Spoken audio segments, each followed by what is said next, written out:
Assalamualaikum warahmatullahi wabarakatuh, dan salam sejahtera bagi saudara para mahasiswa dan mahasiswi yang non-muslim. Saudara para mahasiswa dan mahasiswi yang saya muliakan, pada kesempatan ini saya mewakili tim pengampu mata kuliah Komunikasi dan Negosiasi Bisnis akan memberikan materi dengan subjudul Tahapan, Manfaat, dan Tujuan serta Strategi dan Taktik Bernegosiasi. Kita mulai dari A, tahapan dalam bernegosiasi. Tahapan dalam bernegosiasi itu dimulai dari pertama adalah persiapan dan perencanaan. Diharapkan pada tahap ini dapat memutuskan apa yang mau dinegosiasikan dan mengapa. Proses mengumpulkan data sangat diperlukan agar dapat mendukung posisi kita. Dengan menyampaikan argumen dalam proses mendukung posisi kita harus dengan bijaksana. Selain itu juga kita harus tahu keinginan pihak lain, apa dan mengapa. Yang kedua adalah definisi peraturan. Pada proses ini kita harus menentukan garis besar dan aturan-aturan untuk melakukan proses negosiasi. Siapa yang akan menjadi bagian dari negosiasi dan masalah apa yang akan kita negosiasikan. Yang ketiga adalah penjelasan dan pembenaran.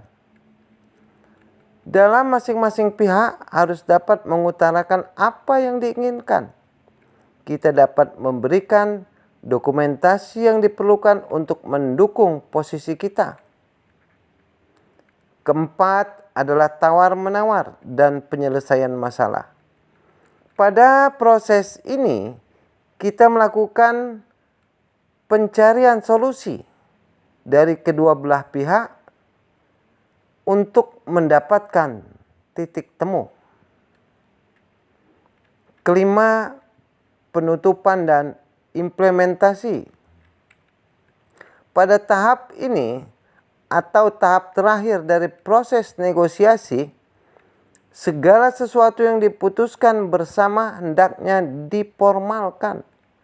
Hal yang perlu diperhatikan pada penutupan dan implementasi ini adalah satu, dokumen yang sudah disepakati.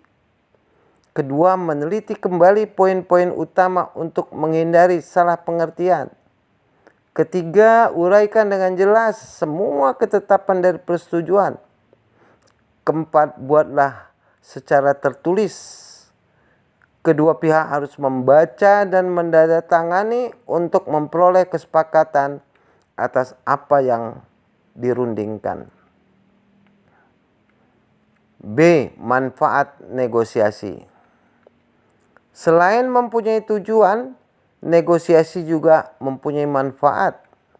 Manfaat yang diperoleh dari sebuah proses negosiasi di dalam pengertian bisnis resmi antara lain adalah: satu, untuk mendapatkan atau menciptakan jalinan kerjasama antar badan usaha atau institusi ataupun perorangan untuk melakukan suatu kegiatan atau usaha bersama atas dasar saling pengertian.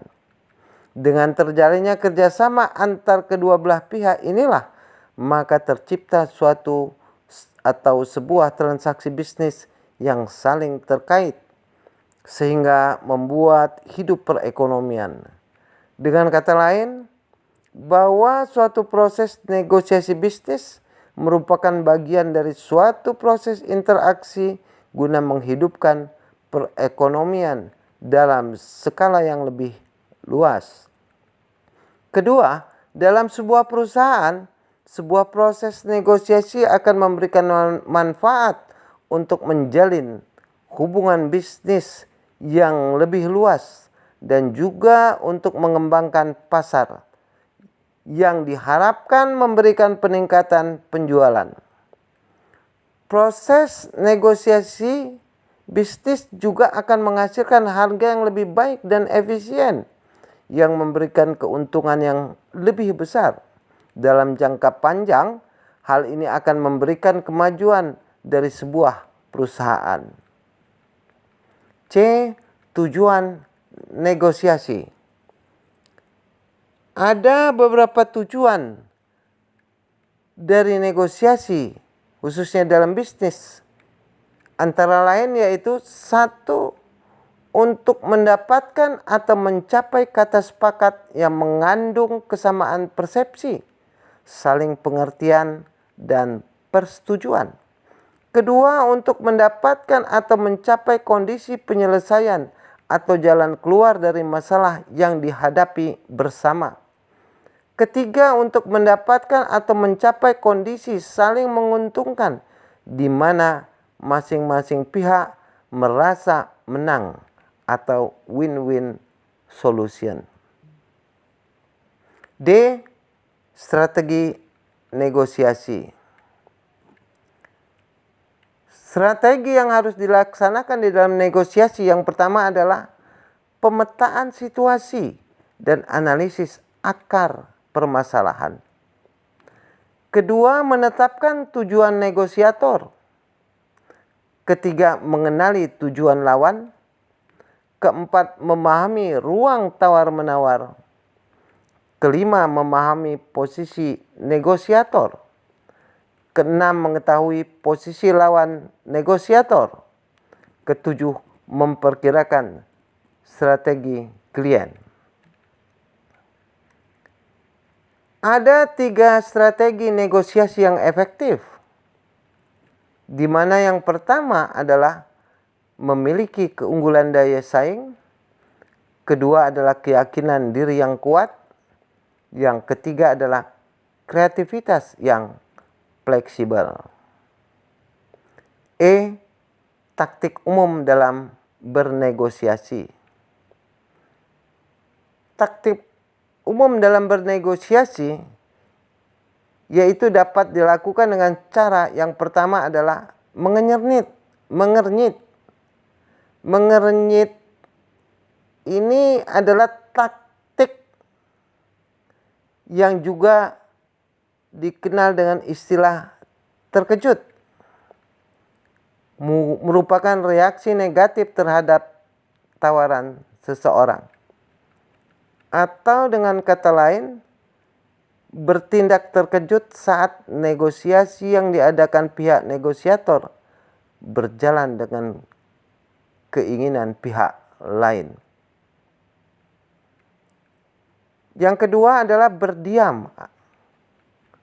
Jika Anda tidak menyukai apa kata-kata seseorang, atau jika Anda baru saja membuat tawaran dan Anda sedang menunggu jawaban, diam bisa menjadi pilihan terbaik Anda. Kebanyakan orang tidak bisa bertahan dalam kesunyian panjang.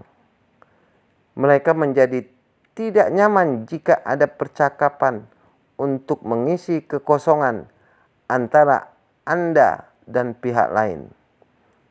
Biasanya pihak lain akan merespon dengan konsesi atau memberikan kelonggaran. Ketiga adalah red herring.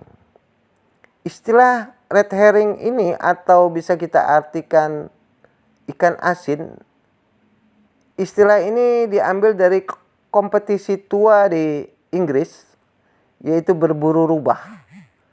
Dalam kompetisi ini tim lawan akan menyeret dan membawa jejak rubah ke arah lain dengan ikan, sehingga anjing lawan akan terkecoh dan akan kehilangan jejak, sama halnya saat negosiator membawa ikan amis atau isu lain ke meja perundingan untuk mengalihkan perhatian isu utama bahasan. Keempat, kelakuan menghina. Segala bentuk perilaku biasanya dianggap kurang bermoral dan tidak dapat diterima oleh lingkungan dengan tujuan memaksa pihak lain untuk setuju. Seperti pihak manajemen muak dengan tuntutan yang dianggap tidak masuk akal dan terpaksa menandatangani kontrak dengan air mata, kemudian membuangnya secara ganas dan dramatis, seolah-olah diliputi oleh media. Tujuan dari taktik ini adalah untuk menggertak orang-orang yang terlibat dalam negosiasi. Kelima, tertulis adalah persyaratan ditulis dalam perjanjian yang tidak dapat diganggu-gugat. Perjanjian sewa guna usaha atau leasing, atau harga di atas pahatan batu, dan sekarang di kertas adalah contoh-contoh dari taktik tertulis. Keenam, pertukaran. The trade off. Taktik ini digunakan untuk tawar-menawar. Pertukaran hanya menawarkan konsesi sampai semua pihak setuju dengan syarat-syarat. Sebenarnya taktik ini dipakai untuk kompromi. Ketujuh, ultimatum. Penggunaan ultimatum kadang-kadang efektif sebagai taktik pembuka dalam negosiasi. Namun suatu saat dalam sebuah negosiasi yang panjang, saat Anda merasa perlu menggunakan taktik ini. Kedelapan, keluar atau walking out. Pada beberapa situasi, keluar ruangan negosiasi dapat digunakan sebagai strategi untuk memberikan tekanan pada pihak lain. Kesembilan, kemampuan untuk mengatakan tidak. Sebuah taktik memegang peran sangat penting dalam segala macam strategi negosiasi dan cara menyampaikannya secara tepat